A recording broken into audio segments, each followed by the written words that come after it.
স্থানীয় একদল স্বার্থান্বেষী মানুষের জন্য বোলপুরের কোপাই নদীর পাশে গড়ে ওঠা সবুজপত্র প্রজেক্টটি সংকটের মুখে। সমস্ত কাগজপত্র থাকা সত্ত্বেও দারুণ সংকটে সবুজপত্র আবাসনের দ্বিতীয় ফেজের কাজ। অনেকে বলে থাকেন একটু শান্তির জন্য পৃথিবীর বিভিন্ন প্রান্তের মানুষজন ছুটে আসছেন কবিগুরুর সৃষ্টি শান্তিনিকেতনে, কিন্তু ইট পাথরের মধ্যে সেই শান্তি কি সত্যি এখনো আছে শান্তিনিকেতনে? এ ধরনের প্রশ্ন তো থেকেই যাচ্ছে। তবে সেই শান্তি পেতে এখন কিন্তু আসতেই হবে বোলপুরের কোপাই নদীর পাশে সবুজ ঘেরা সবুজপত্র নামের একটি আবাসনে। এদিকে ওই আবাসনের দ্বিতীয় ফেজের কাজটি অদ্ভুতভাবে বন্ধ হয়ে গেছে। স্থানীয় একদল স্বার্থান্বেষী ও সুবিধাবাদী মানুষদের জন্য বর্তমানে ওই প্রজেক্টটি সংকটের মুখে পড়েছে। সম্পূর্ণ নথি থাকা সত্ত্বেও সবুজপত্রের দ্বিতীয় ফেজের কাজ বন্ধ হয়ে আছে, যার ফলে ক্ষতির মুখে পড়েছেন হাজারের বেশি খেটে খাওয়া অসহায় মানুষ।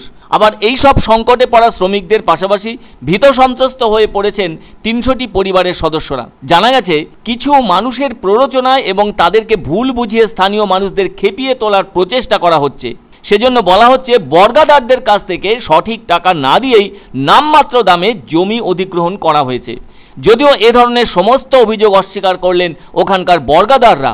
বৃহস্পতিবার অন্যতম বর্গাদার নারায়ণ হেমব্রম বলেন, বর্গাদারদের সরকারি হিসেবে যা ন্যায্য প্রাপ্য সেটাই পেয়েছেন তিনি সহ সকলেই। এদিন আবার সবুজপত্রের কর্মকর্তা মহাদেব মণ্ডল বলেন, আমরা সমস্ত জমি সরকারি নির্দেশ মেনে এবং সরকারি ওয়েবসাইট বাংলাভূমি.com-এ ভেরিফাই করার পরই প্রাপ্য টাকা দিয়ে জমিগুলি কিনেছি। ওই বেসরকারি আবাসনটি হতে যাদের কাছ থেকে জমি নেওয়া হয়েছে তাদের পক্ষ থেকেও জানিয়ে দেওয়া হয়েছে সবুজপত্রের মালিক তাদের সঠিকভাবে সমস্ত টাকা পয়সা মিটিয়ে দিয়েছেন। এ ব্যাপারে স্থানীয় এক বাসিন্দা বলেন, এখানে বাড়ি কেনার আগে সমস্ত কাগজপত্র দেখে যাচাই করে তবেই বাড়ি কিনেছি।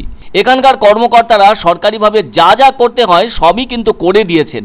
সবুজপত্রের আরেক কর্মকর্তা অভিজিৎ ধারা বলেন, আমরা প্রশাসনের দ্বারস্থ হয়েছি, ফলে প্রশাসনের কাছে অনুরোধ করব যত তাড়াতাড়ি সম্ভব এই জটিলতা কাটিয়ে আমাদের কাজটা যেন সুষ্ঠুভাবে শুরু করার অনুমতি দেয়। এখন দেখার বিষয়টি প্রশাসনের হস্তক্ষেপে কত তাড়াতাড়ি এই জটিলতা কাটিয়ে উঠে আবার শুরু করা যায়।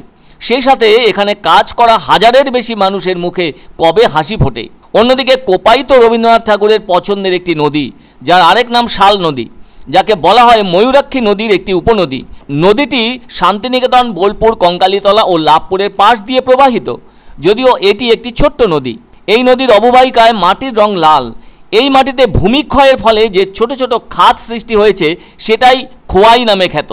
তবে ইদানিং কোপাই নদীর পাড় দখল করে বেহিসাবি নির্মাণ কাজ চলছে প্রশাসনের নাকের ডগায়। একইভাবে এই কোপাই নদীর পাড় দখল করে বেহিসাবি নির্মাণ কাজ যে চলছে সেই অভিযোগ কিন্তু নতুন কিছু নয়। শান্তিনিকেতনের বল্লভপুর মৌজায় এক রিসর্টের বিরুদ্ধে কোপাই নদীর পাড় বাঁধানোর অভিযোগ উঠেছে।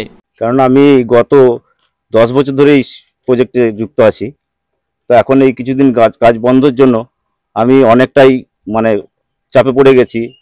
কোম্পানির সঙ্গে যদিও যুক্ত আছি বলে যতটুকু হেল্প করছেন, কিন্তু সেটা তো আর বেশি দিন চালাতে পারবেন না কোম্পানি। হ্যাঁ, আমার তো অসুবিধা হবে, এখানে কাজ চালার জন্যই তো আমরা সবকিছু নির্ভর করে চলি।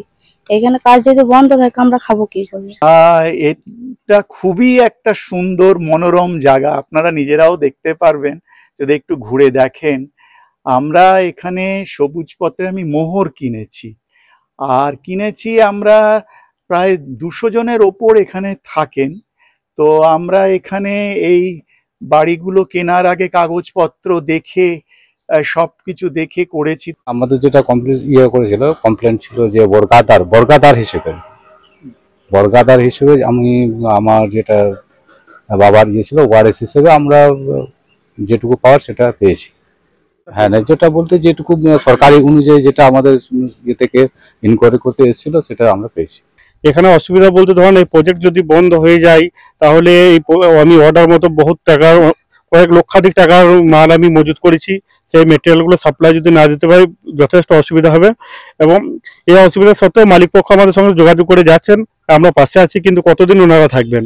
এখানে পরিবর্তন কথাটা না বলে আমি বলবো যে উন্নতি। তার কারণ সবুজপত্রকে ঘিরে শুধুমাত্র সবুজপত্রের সঙ্গে প্রত্যক্ষ বা পরোক্ষভাবে যারা যুক্ত তাদেরই নয়, বোলপুর এবং শান্তিনিকেতনের সঙ্গে বোলপুর এবং শান্তিনিকেতনে যারা রয়েছেন এখন বসবাস করেন সবারই কিছু না কিছু পরিবর্তনের জায়গায় উন্নতি হয়েছে।